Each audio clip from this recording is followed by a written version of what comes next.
বিভিন্ন ঐতিহাসিক শব্দের অর্থ।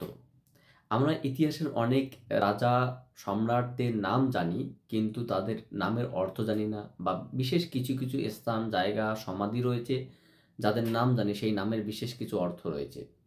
তো সেটাই আজকের আলোচনার বিষয় যে ঐতিহাসিক শব্দ এবং তার অর্থ কী। যেমন প্রথমে রয়েছে মহেঞ্জোদারো। মহেঞ্জোদারো শব্দের অর্থ মৃতের স্তূপ। হরপ্পা শব্দের অর্থ পশুপতির খাদ্য। আর্য শব্দের অর্থ সৎ বংশজাত বা অভিজাত। পাকিস্তান শব্দের অর্থ পবিত্র ভূমি। বলি শব্দের অর্থ রাজস্ব। বাবর শব্দের অর্থ বাঘ বা সিংহ। হুমায়ুন শব্দের অর্থ ভাগ্যবান। নূরজাহান শব্দের অর্থ জগতের আলো। শাহজাহান শব্দের অর্থ জগতের প্রধান। জাহাঙ্গীর শব্দের অর্থ পৃথিবীর মালিক।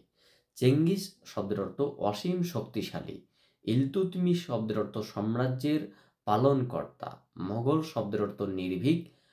বারিদ শব্দের অর্থ গুপ্তচর। দোহা ছোট্ট একটি কবিতা। দোহা নির্দেশ করে, ছোট্ট হিন্দি কবিতাকে নির্দেশ করে। গদর এটি শব্দের অর্থ বিপ্লব। ওয়াহাবি শব্দের অর্থ নবজাগরণ।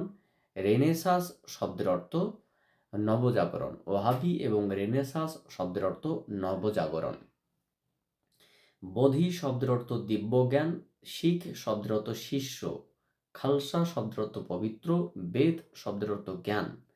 স্ট্যালিন শব্দের অর্থ ইস্পাতের মানুষ। স্ট্যালিন হচ্ছে ইস্পাতের এক ধরনের বিশেষ ধরনের মানুষ। অতীশ শব্দের অর্থ প্রভু। ফুয়েরার শব্দের অর্থ সর্বোচ্চ নেতা।